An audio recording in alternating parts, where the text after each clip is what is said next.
Hi, this is Randy Finney with Right Side of the Chart, and today is Monday, March 5th, 2018. I wanted to go over a few handful of trade ideas and let you know this week I'm going to put a lot of my effort into finding some new trade ideas. We had quite a few closed out in January and February. So the official trade ideas on the site are relatively light right now, but keep in mind, as I often say, for every one official trade idea on the front page, there are probably a dozen or more unofficial trade ideas, usually shared in the trading room. And I know that's gold member or free trial member access only, but for the silver members, sometimes I'll post them on the front page. And I'll also do these videos. So in this, I'm only going to cover a handful, and then I want to follow up with another video today on commodities, since there's so many different commodities, different types. Uh, a lot that I'm bullish on. We've been long those. In fact, those are some of the trades that have closed out recently. We've closed quite a few official commodity trades and some unofficial ones, but I do see opportunity there, especially in 2018. I think 2018 will be marked as a year of the active trader, in other words, stock picker, sector rotation, things like that. I don't think you're going to have the buy and hold market that was so easy in 2017, where any dip, as little as it was, all you had to do was buy it or just sit tight on your, 401k or your long-term money. Um, so we'll see. Anything's possible, but I strongly, strongly favor a year of increased sector rotation, increased volatility, things that we've seen lately, and that is conducive to swing trading. That's where you can vastly outperform the broad markets. Even if the broad market goes nowhere by the end of the year, or even if it goes down, there's always opportunities, and that's why, again, I'm focused on alternative asset classes right now, like commodities, treasury bonds, things like that, that are doing well. So let's start out here with just a handful of trade ideas, and we'll wrap this video up.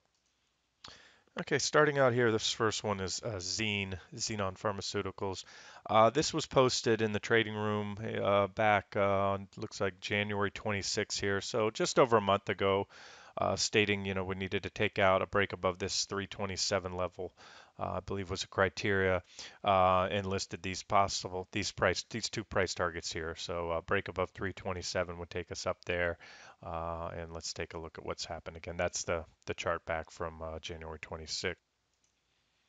This chart was posted just last week in the trading room where we hit that final target for about a 33% gain, I think it was, since we took out 327. Now, what I wanted to point out, I think there's still some opportunity in this one. That is a key level. I expected a reaction there. That's where I took profits, but I'm going to plan to re-enter this one, and this one may make it back on as an official trade idea. So I drew the yellow line shows a nice rounding bottom pattern. So this one, in other words, has potential is a bottoming play. That's what a rounding bottom is. As the name implies, a bottoming pattern. So it's been, knocked down from where it was back in 2016, early 2017.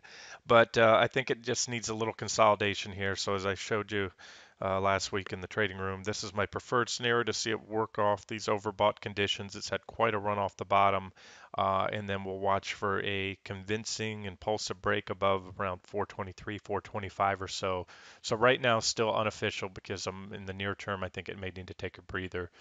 If it happens to power on up through that level, break and make an impulsive break, and especially a daily close well above 425 or so, there's a big thin zone to be filled. So let me show you the chart as of today. I added one more level. I think if it enters that thin zone, so far we're hovering just above it. You can see on this impulsive move, we took it out. But again, it was expended, the stock had to expend a lot of energy just to get there.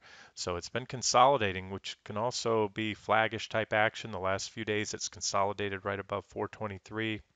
But you can see a reaction high back here, back around May 8th. So let's just go here and put another line right there. You can see a couple reactions, even a reaction there.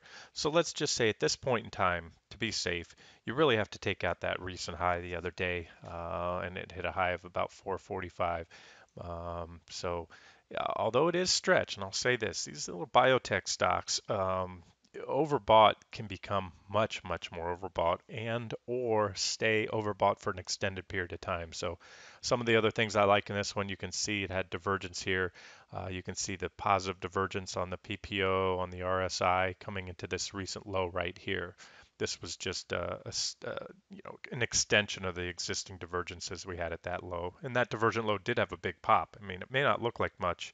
Again, guys, keep in mind I use log scaling on my charts, so visually this may not look like a big move but from that previous divergent low, that was good for about a 54% rally, and from this most recent divergent low, and what I'm doing is just looking at the pop-up box on the left towards the bottom in green, that was a 111% rally so far off this recent divergent low right here back in November. So these things can move and they can continue to move, but again, my preference at this point in time is to let it consolidate, let it work off some of the overbought conditions, and really build up some energy for a more sustained breakout. But trade it as you will. I wanted to pass it along just in case I don't get it out there as an official trade idea before it pops. That is XENE. Next one up. Also an aggressive trade. Keep in mind, I try to convey, how aggressive a trade is or isn't. So biotechs, just by nature, biotech stocks, especially your smaller biotechs, are more aggressive. I don't know what is in XENE's pipeline and how diverse it is. If they only have one or two drugs that they hinge it on, then that stock, everything, the outlook of that company will depend largely, if not exclusively, on that. If they only have one drug in their pipeline, I'm talking on that previous trade. So you have increased risk, and in so doing so, if you're going to take something like that, assuming it even meshes with your trading style, your risk tolerances, all that, do not take a very large position size. The gain potential is very large. You can take one quarter position size. And if you're looking at a stock that you're expecting a move well into the double digits, maybe even a triple digit gain, then it's worth it. You don't have to put a lot of money in. Conversely, if you wake up to find out that they had a drug that was in, phase 2 clinical trials and the FDA shot it down because of some horrible results, people are getting sick, drug's going to be yanked.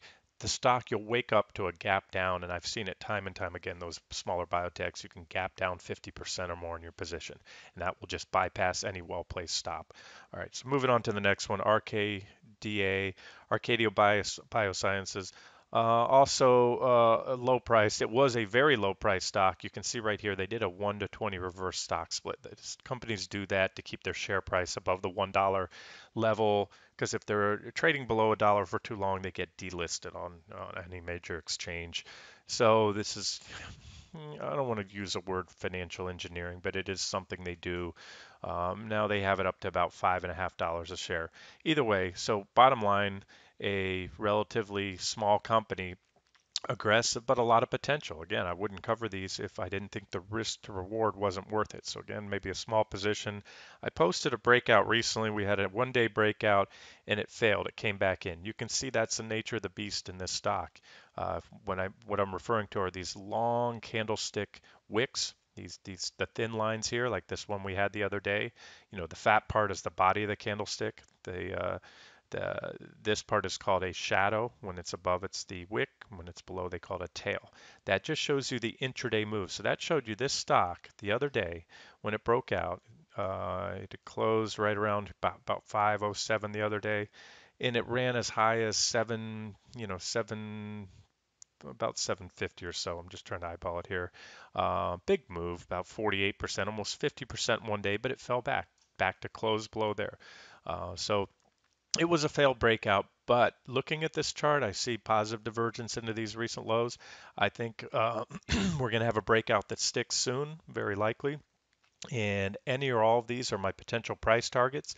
That's, the longest term target that I have right now, which would, assuming it got there, let's say sometime this year, I would most certainly, most likely, if the charts confirm, be booking profits there around 22. But these are near-term targets. If you're an active trader, you could, take some profits on. And I can tell you this is my preferred swing zone right now. In other words, if we broke out and you wanted to put this one away for a few weeks to a few months after a breakout, 1085 to about $13. Those are both resistance levels. They're not price targets that I've adjusted. In other words, if I was shooting for 1085, my sell limit order would be about 1078, maybe even 1075, a little bit below just in case the sellers step in. But there's a lot of potential on that one. If it breaks out, goes up to the 1080 level, that's about a 91% gain. And if it hits that, 13-ish level, you're talking about 130 or so percent gain. So again, you don't need to put a lot of money in these to have a decent profit dollar-wise. Just keep that in mind, and it cuts both ways. These low price stocks can fall just as fast as they rise. All right, next one up. This one I believe also was pointed out, I think on Friday. Actually pointed out several times. If I'm not mistaken, we had it as an official trade idea. I like this one. It's been basing here. You can see down below. Let me try you. This is a basing pattern. You can see the stock has been trading sideways for months, going all the way back to October of last year. And the level I've been watching, and that's why it's marked in yellow, 343. Now we had a breakout here. I pointed that out. If I'm not mistaken, this was an official trade, and then it got stopped out because that proved to be a false breakout. We popped above it. We even closed above it that day, but that breakout did not stick. Now that doesn't mean you turn around and walk away. Personally, I like to follow stocks as long as the pattern looks good. Even if they, got me once, they got me here. I kept it on my radar and followed it again, and it broke out. And I pointed that out again last week in the trading room. And you can see just from the breakout level was at 343. So if you took it, if you had an order to buy it at 344 or wherever that was, the stock ran up 23% so far.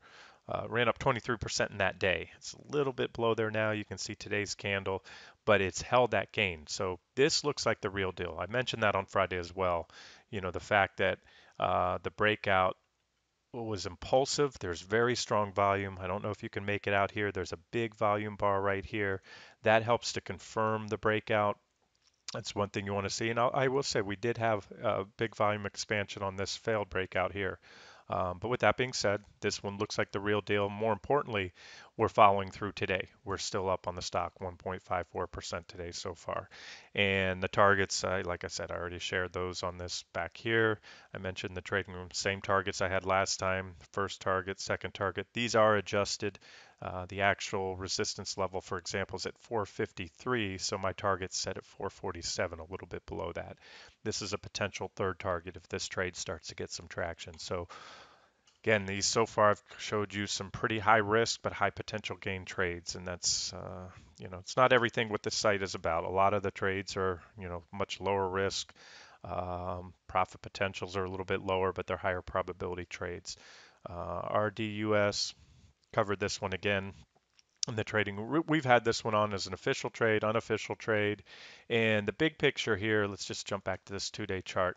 This is a very, very well-defined downtrend line. It comes all the way off the mid 2015 highs right here, and we have numerous reactions. 1, 2, 3, 4, 5, 6 around there, 7, 8, 9. So here's a stock that has been tapping on this trend line. Most recently, they hit that trend line the other day. Then a few days later, it was rejected just like the previous hit. We had a hit here, pulled back to support, had another thrust up, hit the trend line again, pulled back. Then they reported earnings on Friday or Thursday after the bell, I think it was. And the stock was down big on Friday, but so far so good. Again, you can reference the front page post. I won't spend too much time on this one because I covered it in the front page post. There is a potential inverse head and shoulders or complex inverse head and shoulders bottoming pattern here in play. We'll watch it. It really needs to hold this level here. And what I mean by this level, this is a support zone, these two lines right here. So it held it, broke it intraday, and that was what I call momentum fueled overshoot. There was a lot of selling going on after earnings, and it's not unusual to see a stock overshoot support. But as long as you come back in and close on or above that support that day, which we have, and then hold above it, so far the stock's up again. I can tell you this: you could even go long this one if you didn't Friday when I posted it with a stop not too far. I wouldn't even give it at this point. I wouldn't even let it get down to Friday's lows. Here's your support level, maybe slightly below today's lows, somewhere around 32.37. The stock's at 33.41 now. For a swing back up, maybe a back first target be the top of this gap right here. You can see, let's show you here. You have a gap right here. There's the bottom of the gap. That's a natural resistance level. There's the top of the gap if it wants to backfill it. And then above that, you have the trend line. My guess is looking at this chart, sooner than later, one of the next tags of this trend line will be the final tag of that trend line here, where we actually break out above it instead of falling back over it. So there's one that I'll keep on the radar. It's a little too early right now to add as an official trade idea. The chart needs to firm up a little more for me to have that degree of confidence to put it as an official trade idea. Last one, and then again I'll do the commodities in another video. Very impressed with AOBC. I mentioned this as an unofficial trade idea in the trading room. Um, Unofficial because of a lot of variables, right now, the controversy. This is the former Smith& Wesson company. If you haven't seen my notes on this, I put up quite a bit in the trading room. We even had this as an official trade idea not too long ago, I think earlier this year. But they rebranded to get away from the whole firearms thing and changed their name to American Outdoor Brands Corporation. I don't know. Smith& Wesson was a heck of has a lot of goodwill in that name. That's a, very popular name. They've been making firearms forever. But with that being said, what they've tried to do is get away from being known as a pure firearms company. So they branched out to some other product lines. Just visit their site. You can click, there's a link to see our brands. They show you all their brands, the brand names that they manufacture. So they're getting into outdoor equipment and other things. So they're not so dependent on firearm sales. Now, it's just some quick notes if you're interested in this one. And I did post these in the trading room. I jumped on their conference call. The stock got hammered after reporting earnings last Thursday. I mean, I forget what was down, 30 something percent, really big. And throughout the call, I was impressed with what I heard. And I watched the stock recover throughout the after hours trading session into the next morning. And it actually closed positive on Friday. It had a clean close. From a technical perspective, let's just keep it simple. This is what we call a bullish engulfing candlestick, and that's a very large bullish engulfing candlestick. What that means, it engulfs the previous candles.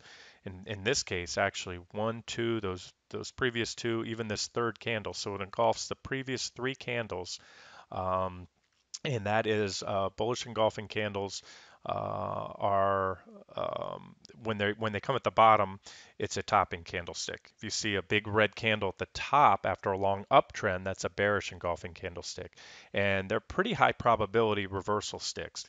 There's nothing 100% in trading, but this very well may mark the bottom.